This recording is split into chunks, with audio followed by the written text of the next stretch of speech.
कर लेना, ठीक है। चलो तो भाई आज हम लोग पढ़ने वाले हैं द मिडनाइट विजिटर के बारे में, ठीक है। तो भाई ये जो कहानी है ना, ये जासूस पे बेस्ड है, ठीक है। एक जासूस की कहानी है यार। इसमें मेनली 3 किरदार है, ठीक है। पहला भाई हमारा ऑजबल जो कि मेन किरदार है और ये एक सीक्रेट एजेंट है।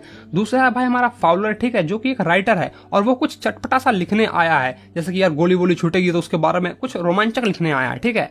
और तीसरा व्यक्ति है भाई मैक्स, ये भी एक सीक्रेट एजेंट है, ठीक है। और भाई यही वो इंसान है जो आधी रात को भाई मिलने आता है ऑजबल और फाउलर से, ठीक है। तो भाई अब तो तुम्हें पता चल ही गया होगा कि यार मिडनाइट विजिटर चैप्टर का नाम क्यों रखा गया है, क्योंकि यार यही वो बंदा है जो आधी रात में मिलने आता है इन दोनों से। चलो तो भाई अब कहानी को शुरू करते हैं, ठीक है। ऑजबल यार मोटा इंसान है, ठीक है। मोटा ही नहीं बल्कि बहुत ही ज्यादा मोटा है और वो भाई बिल्कुल भी यार एक जासूस के रूप में तो यार बिल्कुल भी फिट नहीं होता, ठीक है। वो एकदम सीक्रेट एजेंट की तरह बिल्कुल भी नहीं लगता। वो लगता है यार एक मोटा सा छोटा सा कहां से आ गया, सीक्रेट एजेंट की तरह बिल्कुल भी नहीं लगता है। और वही हमारे राइटर साहब बता भी रहे हैं कि ऑजबल जो है ना भाई, वो भाई बिल्कुल भी फिट नहीं होता एक सीक्रेट एजेंट के कैरेक्टर में, ठीक है। और ऑजबल का जो बोलने का लहजा है ना भाई, वो भी एकदम डिफरेंट है, ठीक है। ऑजबल यार 2-3 लैंग्वेज बोल लेता था, ठीक है। जैसे कि यार वो फ्रेंच बोल लेता था और जर्मनी बोल लेता था, ये सब यार मिला जुला के बोल लेता था, ठीक है। लेकिन अमेरिकन टोन भाई उसके लहजे में था, ठीक है। वो कुछ भी बोलता था तो ऐसा लगता था भाई ये कुछ अमेरिका का बंदा जो है ये बोल रहा है। अमेरिकन जो टोन था ना भाई, वो उसके बोलने में आ ही जाता था, ठीक है। जो कि यार वो 20 साल पहले बोस्टन से लेके आया था पेरिस में।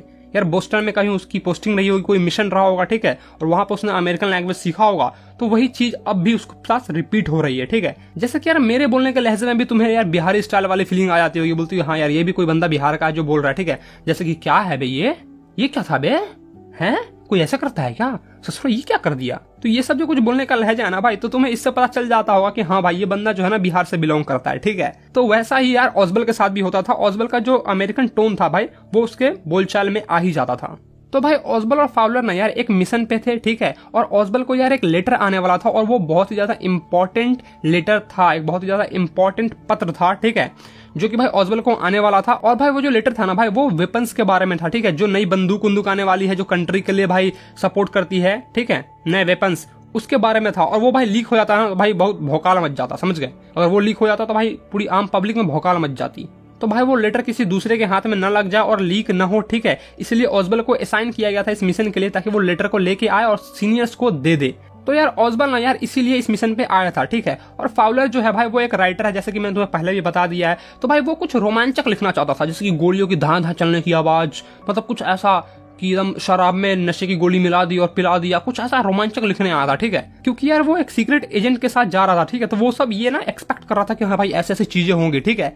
तो भाई मैं तुम्हें बता दूं कि भाई ऐसा बिल्कुल भी कुछ नहीं होता है, ठीक है। जैसे उसके एक्सपेक्टेशन से भाई वैसा बिल्कुल भी नहीं होता है। अब यार ऑजबल और फाउलर जो है ना, वो एक फ्रेंच होटल में रुके होते हैं, ठीक है। और फ्रेंच होटल के यार जो हॉल होता है ना, वहां से वॉक करते हुए भाई वो दोनों अपने रूम में, यानी कि ऑजबल के रूम में जा रहे होते हैं। तब यार ऑजबल ना फाउलर से बात कर रहा होता है, ठीक है। और ऑजबल फाउलर को कहता है कि क्यों फाउलर, तुमने क्या सोचा था कि यहाँ पे कुछ मतलब रोमांचक होगा, है? तुम सोचे होंगे जो गनवन चलेगी, इधर से कोई गोली मारेगा ढिचकियां, उधर से कोई गोली मारेगा ढिचकियां, मतलब एकदम भौकाल मच जाएगा, है। और तुमने ये भी एक्सपेक्ट किया होगा कि हम शराब में यार कोई नशे की गोली मिलाएंगे और पिला देंगे सामने वाले को, वो बेहोश हो जाएगा, कुछ ऐसा ही इमेजिन कर रहे थे ना तुम। लेकिन ऐसा तो भाई कुछ भी नहीं हुआ। तुमने सोचा होगा या फिर तुम्हें बताया गया होगा कि भाई जब तुम जाओगे किसी सीक्रेट एजेंट के साथ, तो भाई वहां पे एक लड़की आएगी, सुंदर सी लड़की, ठीक है, एक लेटर लेके आएगी और भाई नाच गाने होंगे और तुम जैसा कि दे दोगे एकदम फिल्मी स्टाइल में, जैसे तुमने फिल्मी स्टाइल में देखा है ना कभी, ठीक है। कोई तुमने जासूस वाली फिल्म देखी है, तो भाई वैसा ही एक्सपेक्टेशन रहते हैं फाउलर के। तो वही ऑजबल बताता है कि तुम्हारे एक्सपेक्टेशन तो ये रहे होंगे, ठीक है, जो लड़की आएगी और मेरे हाथ में देगी एकदम लेटर है और मैं यहाँ से चला जाऊंगा। लेकिन यहाँ पे ऐसा कुछ भी नहीं हुआ। सिर्फ यहाँ पर एक सिंगल कॉल आता है ऑजबल को, ठीक है, एक फोन आता है ऑजबल को मीटिंग के अपॉइंटमेंट के लिए। और फिर ऑजबल फाउलर को कहता है कि क्यों भाई अब तो तुम यहाँ पे बोर हो रहे होगे, हैं। और फिर भाई ऐसे ही कहते कहते भाई वो से बातचीत करते करते वो दोनों भाई ऑजबल के रूम में पहुंच जाते हैं, ठीक है, जो कि भाई फ्रेंच होटल के ही 6th फ्लोर पे था, सबसे लास्ट फ्लोर था। और वहीं पर भाई ऑजबल का रूम था, ठीक है, एक छोटा सा रूम था, ठीक है। तो भाई बालकोनी होते होते एकदम सीक्रेट जगह से होते घुसते और ऑजबल के रूम में पहुंचते हैं। ऑजबल भाई अपना रूम का जो दरवाजा होता है वो खोलता है और फाउलर को कहता है चलो भैया, फाउलर भैया अंदर घुसिए आप तनका। जैसे ही वो अंदर घुसता है, ठीक है, और ऑजबल भी अंदर घुसता है, रूम को लॉक करता है और लाइट जलाता है। और लाइट जलाने के बाद भाई जो होता है ना, ऑजबल भाई एकदम चौंक जाता है। ऑजबल एकदम हैंड्सअप कर लेता है, अपने हाथ ऊपर खड़े कर लेता है, ठीक है। वो देखता है कि यार एक बंदा जो है ना उसकी तरफ गन पॉइंट किए हुए खड़ा है, पहले से रूम में प्रेजेंट है और उसकी तरफ ये भाई गन पॉइंट किए हुए है, ठीक है। और फाउलर भाई ये सब चीज देख के एकदम खुश हो जाता है। वो कहता है हाँ भाई अब आया एकदम मजा आ जाएगा, अब आया ना एकदम थ्रिल आ गया इस कहानी में, स्टोरी में अब कुछ रोमांचक आ गया है। ठीक है, तो भाई वो एकदम खुश हो जाता है। वो सोचता है हाँ भाई अब मजा आएगा, अब देखो कैसा होता है। और भाई फिर ऑसबल ना उस इंसान से कहता है जो उसकी तरफ गन पॉइंट करके खड़ा था ना भाई, उससे वो कहता है मैक्स तुम यहाँ क्या कर रहे हो बे, मुझे लगा तुम तो बर्लिन में होगे, तुम यहाँ पे कैसे आ गए मेरे कमरे में मुझसे पहले। भाई ये बिल्कुल भी सही नहीं है यार, मैंने मैनेजमेंट से पहले ही कहा था कि यार तुम जाके मेरे बैल्कोनी को हटाओ, मुझे कुछ एक सीक्रेट रूम दो। यार पिछली बार भी मेरी बालकोनी से कोई इंसान घुस के आ गया था मेरे रूम में, और इस बार यार तुम आ गए हो। ठीक है, इस थोड़ा मैनेजर को इतना मारेंगे ना कि उसका नानी याद दिला देंगे। ये अभी तक मेरा रूम चेंज नहीं किया है। तो भाई ये सब चीज सुनकर ना यार मैक्स एकदम चौंक जाता है। वो कहता है क्या बालकोनी था? यार मुझे पता होता बालकोनी था तो मैं उसी से नहीं आता भाई, मैं तो एकदम सीक्रेट एक चाबी से आया हूँ। एक मुझे सीक्रेट चाबी थी जिससे मैं खोल के तुम्हारे रूम में घुस गया हूँ। यार मुझे पता ही नहीं था बालकोनी होता था यार, मैं पहले बालकोनी से आता, बहुत ज्यादा मेहनत कर दिया भाई। और इसी सब बात के बीच में यार फाउलर की नजर भाई उस खिड़की पे जाती है जो उस रूम की एक इकलौती खिड़की थी, समझा? मतलब कि उस रूम में यार एक ही खिड़की थी और उस पर ही उसकी नजर जाती है, फाउलर की नजर जाती है। और भाई ऑसबल की नजर उस रूम की बालकोनी पे गई तो उसने देखा कि भाई वहां पे तो कोई बालकोनी थी ही नहीं। ठीक है, तो भाई अब ऑसबल यार बहाने बनाने लगा। वो कहा कि देखो वो जो रूम है ना और ये रूम जो है वो दोनों रूम यार पहले एक बहुत बड़ा हॉल था। ठीक है, तो उसके रूम से भाई एक खिड़की होते हुए आती है। मतलब यार बहाने बनाने लगा कि यार देखो उसकी बालकोनी पे चढ़ के इसके रूम में आके फिर इसके रूम में आके फिर इसके रूम में, कैसे करके यार कंफ्यूज कर रहा था उसको। ठीक है, और फिर ऐसे करते करते भाई वो जाके एक कुर्सी पर बैठ गया। और भाई मैक्स कौन है ये तो मैंने तुम्हें पहले ही बता दिया था। ठीक है, वो भी एक सीक्रेट एजेंट है ऑसबल की तरह ही। ठीक है, तो भाई फिर मैक्स ना यार गन पॉइंट करता है फाउलर की तरफ और फाउलर को कहता है भाई तू बैठ जा। ठीक है, क्योंकि भाई अभी जो लेटर आने में है आधा घंटा टाइम है, तो तुम चुपचाप यहाँ पे बैठ जाओ, समझे, वरना शूट कर दूंगा। और फाउलर की हालत खराब हो जाती है भाई, वो तो चुपचाप डर के मारे बैठ जाता है। और इधर से ऑसबल कहता है आधे घंटे नहीं 31 मिनट है। ठीक है, मतलब कि यार वो एकदम मजाकिया ढंग से उसका मजाक उड़ाता है, क्योंकि यार मैक्स और ऑसबल एक दूसरे को जानते थे ना, इसलिए। और भाई ये सब जो कांड हो रहा था ना भाई, ये भाई रात के 12:30 बजे हो रहा था। ठीक है, 12:30 पे भाई हो रहा था, ये सब सारे कांड हो रहे थे।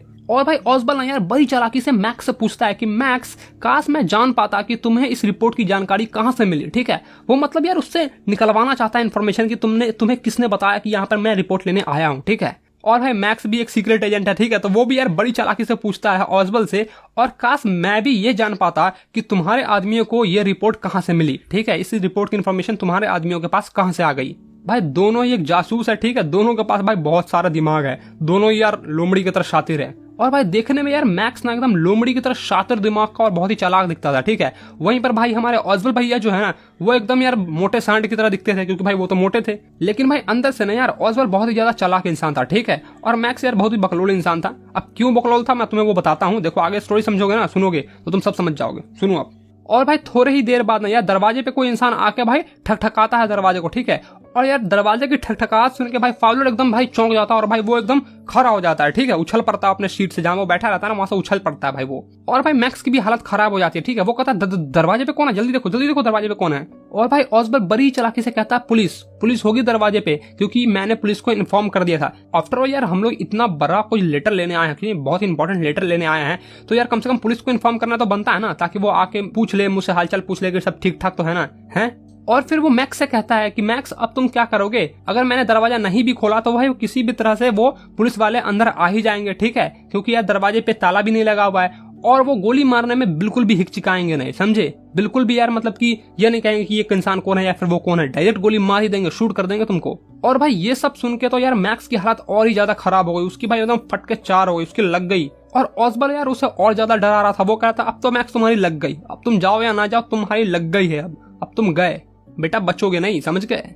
और भाई मैक्स का चेहरा यार लाल पीला हरा सब हो जाता है गुस्से के कारण। ठीक है, वो भाई भाग के जाता है और खिड़की पे लटक जाता है, एक हाथ से खिड़की को पकड़ रखा होता है और एक पैर भाई खिड़की के उस पार में लटकाए हुए रहता है, ताकि वो जल्दी से बालकोनी की तरफ से वो भाग जाए। ठीक है, और तभी यार गेट के ठकठकाने की आवाज भाई और ज्यादा तेज हो जाती है, तो मैक्स यार और ज्यादा डर जाता है। फाउलर भाई इधर एक्साइटेड हो रहा था कि भाई अब तो मजा आएगा, अब तो मजा आएगा। ठीक है, और भाई रियलिटी में उस दरवाजे पे कौन था भाई, ये तो सिर्फ ऑसबल को ही पता था। ठीक है, क्योंकि यार हम लोग सब जानते हैं एक जासूस की कहानी है, तो भाई यार रियलिटी में वहां पे तो पुलिस होगी नहीं दरवाजे पे, ये भाई ये ऑसबल ना कोई खेल खेल रहा है। ठीक है, मैक्स को किसी भी तरह से भगाने की कोशिश कर रहा है। अब क्या है नहीं है भाई वो तो हम आगे पढ़ेंगे, चलो अब आगे बढ़ते हैं। फिर मैक्स कहता है कि ऑसबल तुम उन दोनों को गेट खोल के कहो कि हम लोग यहाँ पर सुरक्षित है और उनको भगा दो। ठीक है, मैं भाई तुम्हारा बालकोनी पे इंतजार करूंगा, और अगर तुमने ऐसा नहीं किया तो मैं तुम दोनों को गोली मार दूंगा और अपनी किस्मत आजमाऊंगा।